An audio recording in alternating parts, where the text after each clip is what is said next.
Maaf tadi Zoom-nya error. Oke, kita lanjutkan. Kita ulangi yang tadi ya. Tadi belum apa-apa atau hilang. Padahal tadi saya sudah ngomong banyak, ternyata tahu-tahu udah nggak ada. Oke, kita ulangi aja. Unit 6, exposition. Exposition adalah teks yang memaparkan pendapat penulis. Terus generic structure-nya ini ya. Ya, ini tadi sudah saya jelaskan, cuma nggak tahu masuk apa enggak. Oke, saya ulangi. Generic structure dari text exposition, openingnya berupa thesis. Thesis ini adalah inti pendapat penulis. Jadi, exposition kan memaparkan pendapat penulis. Nah, di awal, di opening ini disampaikan dulu inti pendapatnya penulis itu. Baru intinya saja. Nah, kemudian di dalam body disampaikan arguments untuk menguatkan thesis. Karena kalau cuma thesis, cuma inti pendapat penulis, bisa saja pembaca tidak setuju atau tidak bisa menerima. Nah, maka diberikan arguments tujuannya untuk menguatkan thesis. Biar thesisnya itu kuat, bisa diterima oleh pembaca. Kemudian di closing, di terakhirnya, disampaikan reiteration, yaitu penegasan dari thesis. Setelah di opening, disampaikan intinya pendapat penulis ini, terus disampaikan argumennya untuk menguatkan thesis, terakhirnya ditutup dengan penegasan dari thesis bahwa menurut atau berdasarkan argumen-argumen di atas, bisa kita simpulkan bahwa thesis saya yang tadi, yang berupa ini itu berarti benar. Itu kira-kira generic structure-nya. Sekarang kita ke contoh teks exposition. Ya, yang ini sebentar. Ya, di halaman berikutnya ini ada teks contoh teks exposition, judulnya Three Levels of Government. Oh ya, sebentar. Ada yang kelihatan. Saya ulangi dulu. Arguments itu biasanya terdiri dari poin, terus kadang-kadang ditambah dengan elaboration. Kadang-kadang, tidak selalu. Jadi saya tulis dalam kurung, ini maksudnya sifatnya optional. Bisa ada, bisa tidak. Tapi kalau poin itu pasti ada. Jadi satu argumen itu mengandung satu poin. Terus kadang-kadang ditambah elaboration. Biasanya ditambah elaboration itu untuk menjelaskan poin. Karena kalau cuma poin itu kan cuma intinya saja. Inti dari argumen. Nah, biasanya terus ditambah elaboration untuk menjelaskan poinnya itu. Biar pembaca bisa memahami maksudnya. Jadi satu argumen itu mengandung satu poin. Kalau bodinya itu terdiri dari misalnya 3 argumen 1, argumen 2, argumen 3 itu misalnya, maka otomatis ya poinnya juga ada 3. Itu ya, karena satu argumen mengandung satu poin. Oke, kita ke contoh text exposition. Yang ini. Kita baca dulu. Three levels of government. In Australia, there are 3 levels of government. The federal government, state governments, and local governments. All of these levels of government are necessary. This is so for a number of reasons. First, the federal government is necessary for the big things. It keeps the economy in order and looks after things like defense. Similarly, the state governments look after the middle-sized things. For example, they look after law and order, preventing things like vandalism in schools. Finally, the local governments look after the small things. They look after things like collecting rubbish. Otherwise, everyone would have diseases. Thus, for the reasons above, we can conclude that the 3 levels of government are necessary. Ya, ini sudah selesai kita baca teksnya. Pertanyaan saya, teks ini tesisnya apa? Ini kan teks exposition ya. Exposition itu ya intinya ada di tesis. Exposition kan memaparkan pendapat penulis. Nah, intinya ya tesisnya itu inti pendapat penulis. Nah, intinya apa? Teks ini intinya apa atau teks ini tesisnya apa? Karena inti dari teks exposition ada di tesis. Teks ini apa? Tesisnya. Tesis itu kan ada di opening. Jadi kalau saya tanya tesisnya apa? Nah, kalian carinya di opening. Kalau teks ini strukturnya sudah cukup jelas. Paragraf 1 itu opening, bodinya paragraf 2, terus paragraf 3 itu closing. Nah, kan cukup jelas ini strukturnya, pembagian itunya, apa namanya ya, struktur. Sekali lagi, tesisnya apa nih?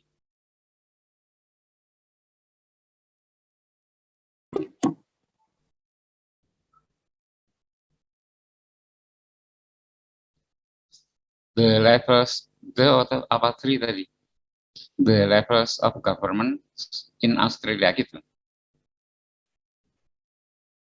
Oh ya, gitu.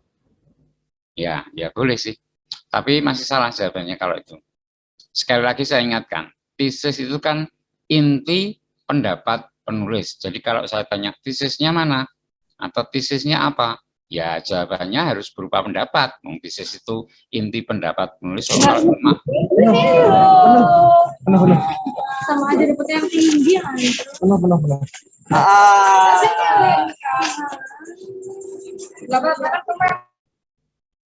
Pian ini enggak. Oke, saya lanjutkan. Jadi kalau saya tanya tesisnya apa, jawabannya harus berupa pendapat. Kalau the levels of government in Australia, itu kan bukan pendapat. Atau misalnya 3 levels of government in Australia, itu juga bukan pendapat. Atau misalnya there are 3 levels of government in Australia, itu juga bukan pendapat, tapi itu fakta. Memang di Australia itu tingkat pemerintahnya ada 3. Itu fakta, itu bukan pendapat. Tesis harus berupa pendapat. Masih salah kalau jawabannya tadi. Coba ada yang bisa membetulkan?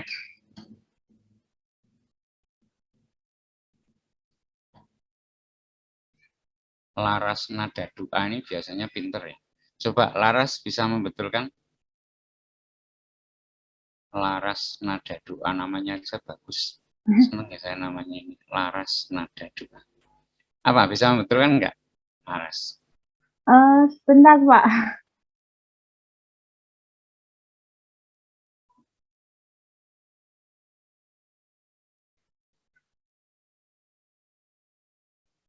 Yang lain juga ikut mikir.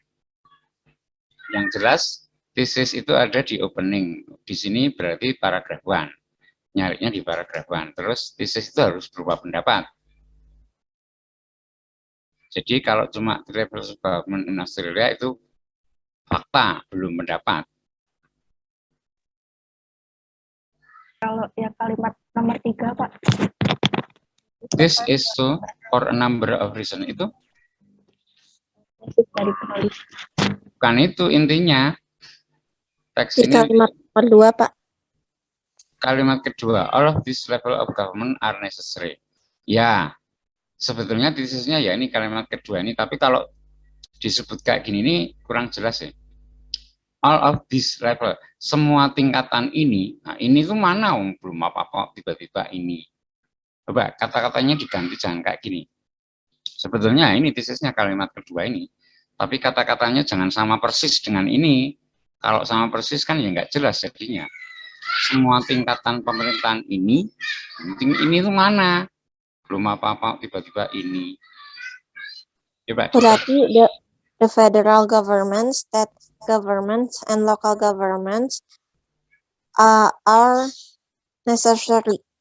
Ya, itu betul. Atau nggak usah disebutkan secara detail. The 3 levels of government in Australia are necessary. Ya, gitu. Itu lebih bagus. 3 levels of government in Australia are necessary. Itu ya tesisnya ya. Ya, sekarang kita ke paragraf 2. Paragraf 2 ini sudah masuk ke body. Isinya adalah arguments. Coba dihitung, ada berapa argumen di sini? Di paragraf 2 ini isinya arguments. tapi ada berapa argumen. Yang jelas satu argumen itu mengandung 1 poin. Jadi kalau ini ada 3 poin, berarti ada 3 argumen. Kalau ada 4 poin, berarti ada 4 argumen. Coba dihitung ada berapa argumen di paragraf itu ini.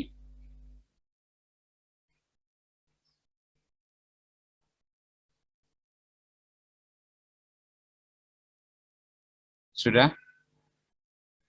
Sudah dihitung ada berapa? 3, Pak. Ada 3 argumen, ya betul. Argumen 1 itu mulai dari first sampai mana? Sampai defense. Sampai defense. Jadi kalimat keempat dan kelima itu argumen 1. Terus argumen 2 dari similarly sampai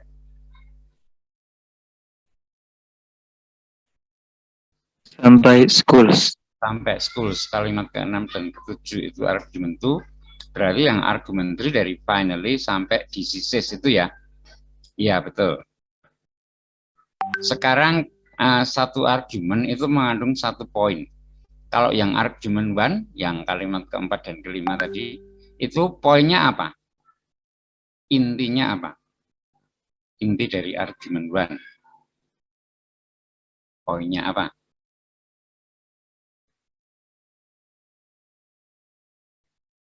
Poinnya apa?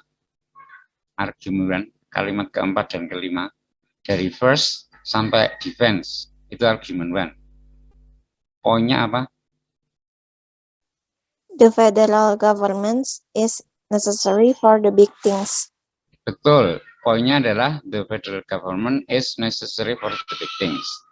Ini kan argumen ya. Argumen itu menguatkan tesis fungsinya. Jadi kalau tadi di tesis disebutkan bahwa 3 levels of government in Australia itu necessary, 3 tingkat pemerintahan di Australia itu penting. Nah, pentingnya gimana? Atau alasannya kenapa kok penting? Ya, pertama, federal government itu necessary for the big things, penting untuk hal yang besar. Tapi kalau cuma poin kok gini kan nggak jelas. Kok penting untuk hal besar itu maksudnya gimana? Maka sama penulis diberi elaboration kalimat nomor 5 itu elaboration dari poin 1. Necessary for the big things itu lebih jelasnya atau contohnya, it keeps the economy in order and looks after things like defense. It itu mengacu ke federal government ya.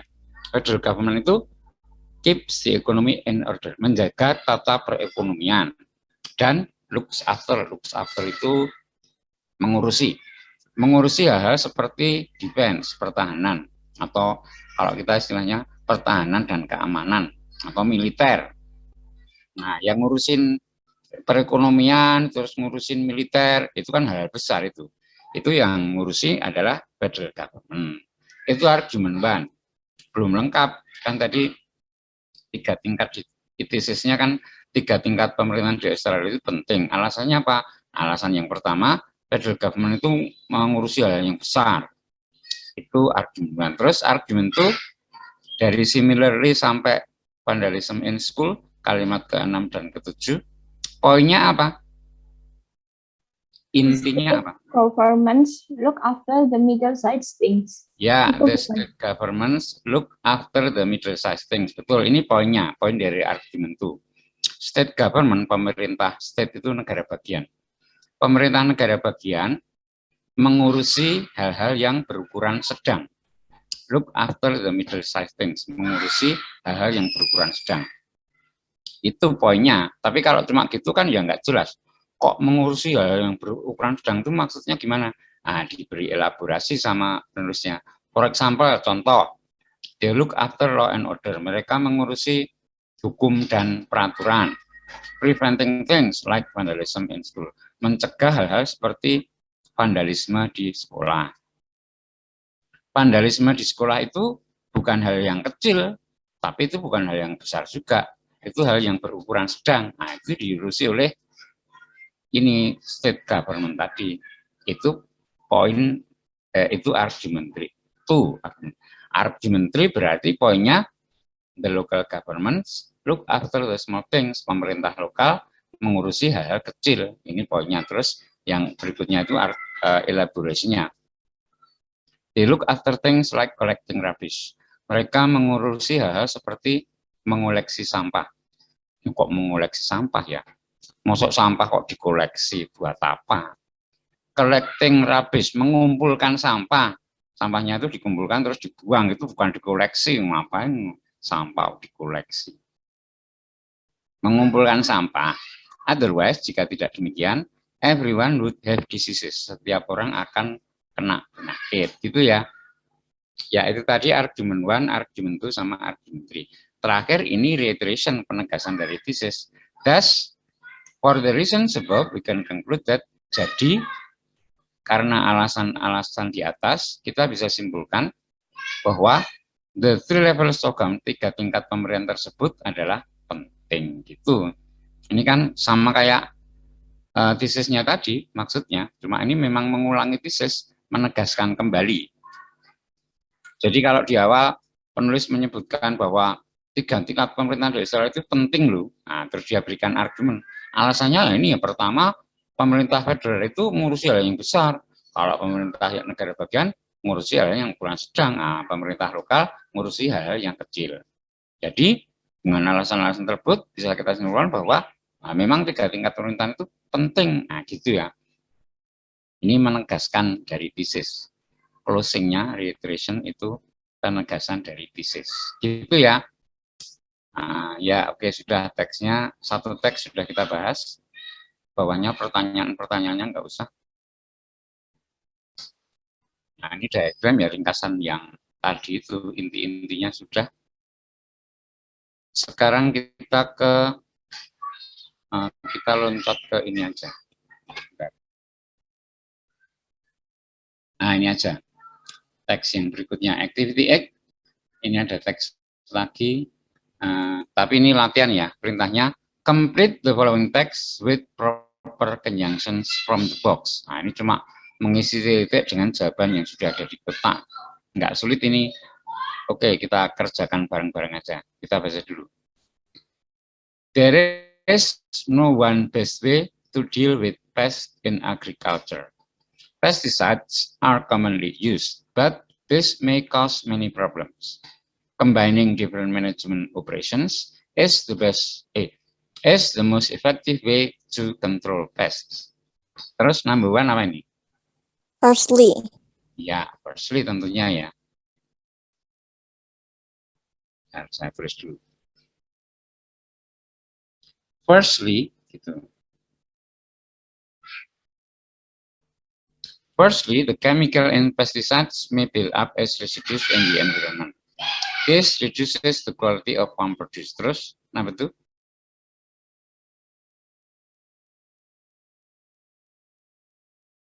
Yaitu, pests can gradually become resistant to pesticide. Apa ini nomor 2? Also, as well, atau therefore. Jangan lastly ya, nanti lastly itu terakhir. Apa ini? Also bukan Pak. Also boleh. Also, pests can gradually, ya also ya. Also, pests can gradually become resistant to pesticides. This means that newer and sometimes stronger ones have to be developed. Some pesticides affect non-target animals such as fish and bees.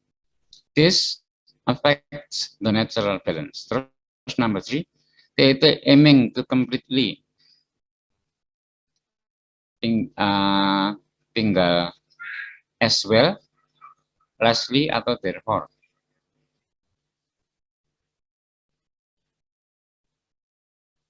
As well, lastly atau therefore ini. As well bukan Pak. As well, aiming betul as well.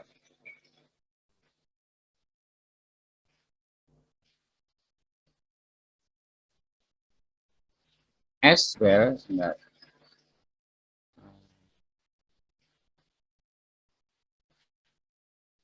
Biar kelihatan semua.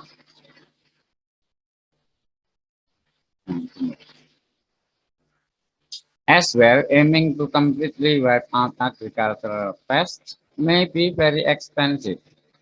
Sometimes past damage cost less than the method of control. Terus nomor 4 tinggal 2, Leslie sama therefore. Nomor 4 Leslie atau therefore?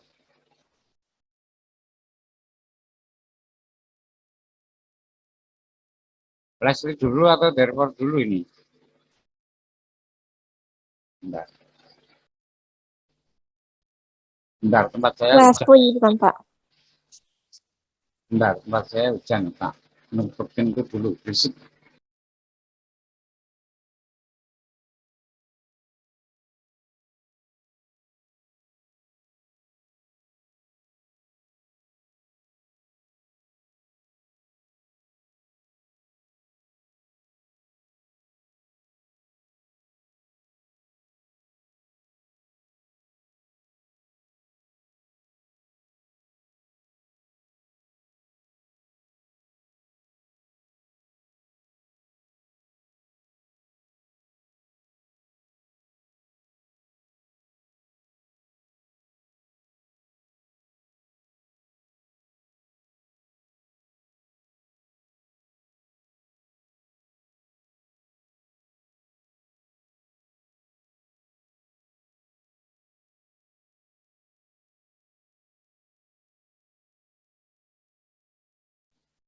Oke, kita lanjut. Leslie dulu atau therefore dulu ini?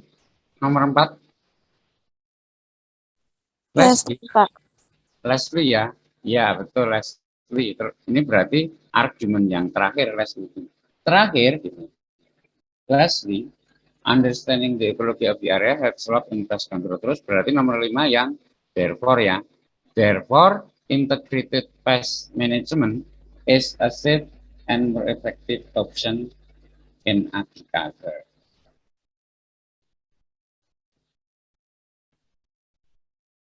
Ya, gini ya. Ya, betul semua ini jawabannya. Nomor 2 dan nomor 3 itu sebetulnya boleh dibalik. As well, pest kan gitu. Itu nomor 3 yang also, ini gitu boleh juga. Oke, sekarang pertanyaan saya gini. Coba kalian cari tesisnya apa, kemudian arguments-nya ada berapa, hitung ya. Terus poin dari tiap-tiap argumen apa. Sama terakhir reiteration-nya apa. Itu ya. Kayak tadi, kayak yang kita lakukan pada teks 3 levels of government tadi itu. Jadi kita kita analisa, kita cermati tesisnya mana, kita identifikasi tesisnya mana, terus argumennya ada berapa dan poin-poin dan sebutkan poin dari tiap-tiap argumen. Kemudian reiterasinya apa itu. Ya, coba kalian kerjakan dulu.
Oke, sudah ya, kita bahas. Yang pertama, tesisnya apa? Tesisnya yang mana? Combining different management operation is the most effective way to control pests. Ya, betul, tesisnya yang kalimat ketiga itu. Intinya itu. Sebetulnya openingnya ini isinya kan, there is no one best way to deal with pests in agriculture. Tidak ada satu cara terbaik untuk berurusan dengan hama dalam pertanian atau hama pertanian. Nggak ada kalau satu cara yang terbaik. Pesticides are commonly used. Pestisida itu sering digunakan, tapi ini bisa menyebabkan banyak masalah. Nah, yang paling bagus, combining different management operation, menggabungkan pengoperasian beberapa pengoperasian manajemen yang berbeda atau cara-cara yang berbeda itu digabungkan. Itu adalah the most effective way, adalah cara yang paling efektif untuk mengendalikan hama. Intinya memang di kalimat ketiga, tapi kalau mau gini ya nggak apa-apa, misalnya pesticides which are commonly used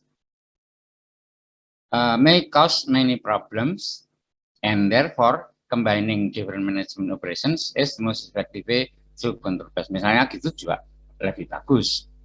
Jadi pestisida itu sering digunakan tapi menimbulkan banyak masalah. Pestisida yang sering kali digunakan itu menimbulkan banyak masalah, sehingga menggabungkan beberapa cara itu adalah cara yang paling efektif dalam mengendalikan hama. Itu tesisnya. Tapi kalau dijawab yang kalimat ketiga saja ya nggak apa-apa sih, betul juga. Oke, sekarang argumen yang paragraf 2. Argumennya ada berapa? 3, Sir. 3? Ada yang bukan 3 jawabnya, yang lainnya 4 atau 5 atau 6 itu ada yang bukan 3 atau 3 semua? Mosok 3 semua ya enggak lah, mosok satu kelas 4, sama Pak. 4. Ada lagi yang 5. 5, ada lagi yang lainnya 6 atau 7 gitu ada. Coba kita hitung satu-satu ya. Yang pertama tentunya yang firstly ini argumen 1. Poinnya apa poinnya? The chemical in pesticides may build up as residues in the environment, bukan? Ya, intinya itu, poinnya itu. Zat kimia dalam pestisida bisa build up as residu, numpuk-numpuk gitu ya. Numpuk-numpuk sebagai sisa-sisa di lingkungan. Nah, ini ya mencemari lingkungan berarti. Itu poinnya. Terus, this reduces the quality of farm produce, ini elaborasi. Jadi kalau ada sisa-sisa pestisida yang numpuk-numpuk di lingkungan, itu kan reduces, mengurangi quality of farm produce, mengurangi kualitas hasil pertanian ya toh. Karena kan ya jadi pestisida itu kan racun, kalau di lingkungan itu ada racunnya otomatis kualitas produksi jadi reduce, jadi menurun. Ya itu argumen 1, poin dari argumen yang itu tadi, kalimat pertama. Terus argumen itu dari also, nah argumen itu poinnya apa? Poinnya dulu. Pests can gradually become resistant to pesticides. Ya betul, poinnya hama bisa gradually, berangsur-angsur menjadi resistan atau kebal terhadap pestisida. Kalau disemproti pestisida terus, lama-lama hamanya kebal, udah nggak mempan lagi disemprot pestisida. Itu poinnya. Terus kalimat berikutnya itu elaborasi berarti. This means, ini berarti bahwa newer and sometimes stronger ones, newer itu lebih baru, stronger itu lebih kuat. Kalau ones ini mengacu ke apa? Newer and sometimes stronger ones have to be developed. Ones-nya mengacu ke apa? Pest. Nah, bukan pest, masuk pest. Oh, pesticides. Hama yang lebih baru dan lebih kuat harus dikembangkan. Hama kok dikembangkan? Yang dikembangkan itu pesticides, karena kalau pakai pesticides-nya itu terus, lama-lama kan hama itu kebal terhadap pestisida. Maka harus ini berarti bahwa pestisida yang lebih baru dan kadang-kadang lebih kuat have to be developed, harus dikembangkan. Terus berikutnya, some pesticides affect non-target animals. Ini poin baru apa elaborasi dari yang tadi? Poin baru, Pak. Poin baru, ini sudah beda topik. Kalau tadi ngomongin bahwa hama itu berangsur-angsur menjadi kebal terhadap pestisida, ini sudah beda lagi topiknya. Some pesticides affect non-target animals. Beberapa pestisida mempengaruhi binatang yang bukan target, seperti ikan dan kumbang. Ikan itu kan bukan hama, itu kan tidak kita bunuh, ikan itu tidak kita serang. Tapi kadang-kadang pestisida itu juga bisa membunuh ikan. Nah, itu makanya sampai pestisida itu affect non-target animal, binatang yang bukan target. Poinnya itu. Terus kalimat berikutnya ini elaborasi. This effects ini mempengaruhi natural balance, keseimbangan alam.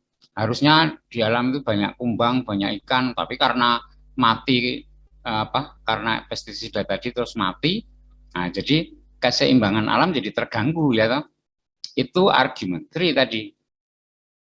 Saya ulangi, argument 1 poinnya the chemical and pesticides may build up as residues. Argument 2 poinnya pest can gradually become resistant. Argument 3 poinnya, nah ini tadi, some pesticides affect non-target animals. Terus argument 4 poinnya apa? Argument 4 poinnya aiming to completely wipe out agricultural pest may be very expensive. ya, poinnya itu aiming to completely wipe out agricultural pest may be very expensive. Sekarang ngomongin biaya kalau ini. Jadi ini beda topik lagi. Jadi bukan argumen 4, ini sudah argumen 5 berarti. Argumen berapa ini? 1, 2, 3. Ini argumen 4 ini ya. Ini bukan lagi argumen 3 tapi argumen 4. Poinnya ini ngomongin masalah biaya. Aiming to completely wipe out agricultural pest. Kalau kita bermaksud memusnahkan secara keseluruhan hama pertanian, itu mungkin sangat mahal. Ini ngomongin biaya. Berikutnya itu elaborasinya. Sometimes pest damage cost less than the method of control. Kadang-kadang lebih bagus kalau pakai metode pengendalian. Jadi bukan hamanya itu dimusnahkan secara total, tapi dikendalikan biar tidak terlalu banyak gitu. Tidak dihapus, tidak dimusnahkan, dibunuh secara total karena mahal biayanya. Tapi dikendalikan aja biar lebih murah. Itu argumen 4 tadi. Lastly, terakhir, ini argumen 5 berarti. Terakhir, understanding, poinnya ini, memahami ekologi area helps a lot in pest control. Sangat membantu dalam pengendalian hama. Ini elaborasinya. Natural enemies can be used to control pests, to control. Jadi musuh alam bisa digunakan untuk mengendalikan hama. Misalnya hama tikus. Nah, musuhnya kan ular. Ya enggak. Atau elang gitu aja lah. Nah, jadi untuk mengendalikan tikus di situ disebari elang biar nangkep tikus-tikus misalnya gitu. Terus ini masih elaborasi juga. Pesticides which don't affect the natural enemies should be chosen. Ini masih ngomongin ekologi area tadi atau natural enemies tadi. Jadi pesticides maksudnya ekologi area tadi ya. Pestisida yang tidak mempengaruhi natural enemies should be chosen. Ini bukan bukan poin baru, bukan argumen baru.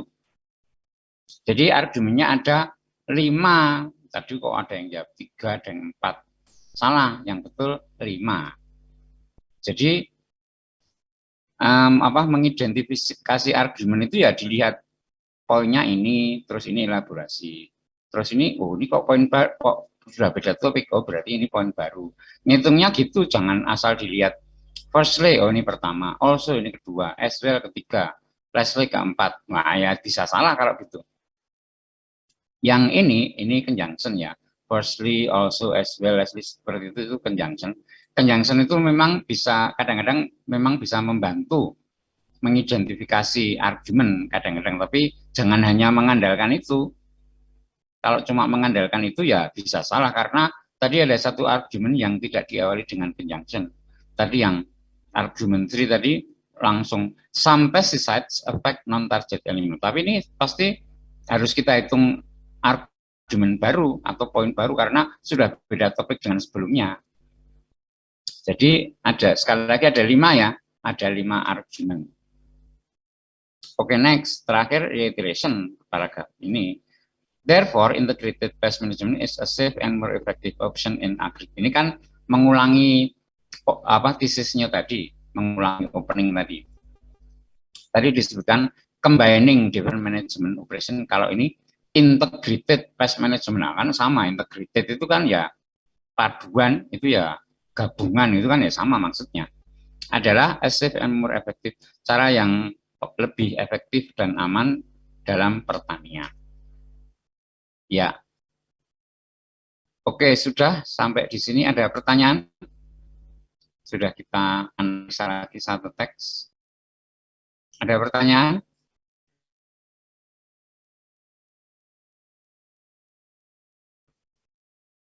Kalau nggak ada, kita lanjutkan. Tapi yang part B ini teks, ada teks lagi, tapi nggak usah kita bahas. Sudah 2 teks yang kita bahas, ini kita lewati aja. Yang ini juga kita lewati aja. Banyak banget yang kita lewati. Nah, karena materinya banyak. Nah, ini aja, kita loncat ke ini latihan. Part D, the effects of global warming. Nah, ini juga kalian kerjakan dulu aja ini. Sebentar, saya kirim soalnya di grup. Tapi yang kalian kerjakan ini aja. Kalian pertama baca teksnya. Ini activity itu nggak usah. Activity 3 aja. Kalian kerjakan mulai activity 3 ya. Kalian baca dulu teksnya, kemudian activity 4. Activity 3 itu cuma membaca teks saja, tidak ada soalnya. Kalian kerjakan mulai activity 4 ini, yang true false not given. Terus activity 5 sampai activity 6 sampai activity 7 ini ya. Kalian kerjakan activity 4, 5, 6, 7. Sebentar, saya kirim soalnya di grup WA kelas.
Ya, sudah saya kirim soalnya di grup WA kelas.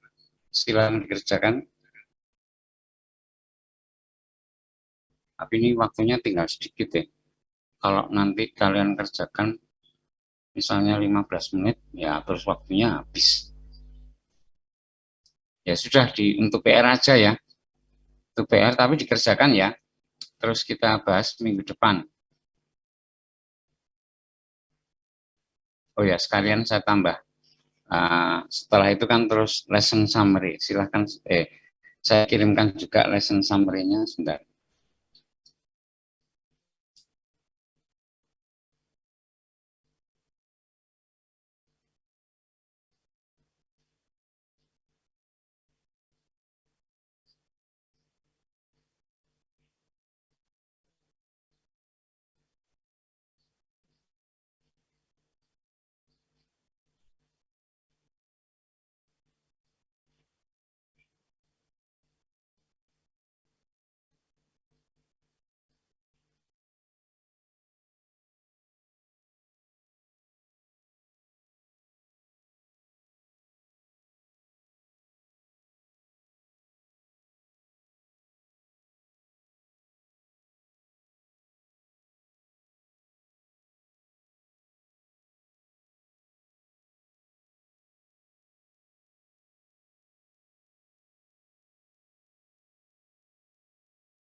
Maaf tadi atau apa error. Oke, sekali lagi kalian kerjakan yang exercise on global warming tadi, latihan yang tentang global warming tadi. Terus kalau sudah yang lesson summary-nya silahkan kalian baca. Kemudian yang di bawahnya itu ada teks judulnya apa tadi? Ada teks itu abaikan aja, itu nggak usah dipakai, abaikan aja. Itu ya, silahkan dikerjakan. Terus minggu depan kita bahas. Untuk hari ini sudah cukup, tapi seperti biasa sebelum kita tutup, kita foto dulu. Sebelum kita tutup, kita foto dulu. Bentar, kok saya ada 2 nih. Saya keluarkan 1 dulu. Oke, saya foto sekarang. 1, 2, 3. Ya, oke, sudah. Thank you and see you next week. Thank you, Mister. Thank you. Yes, sir.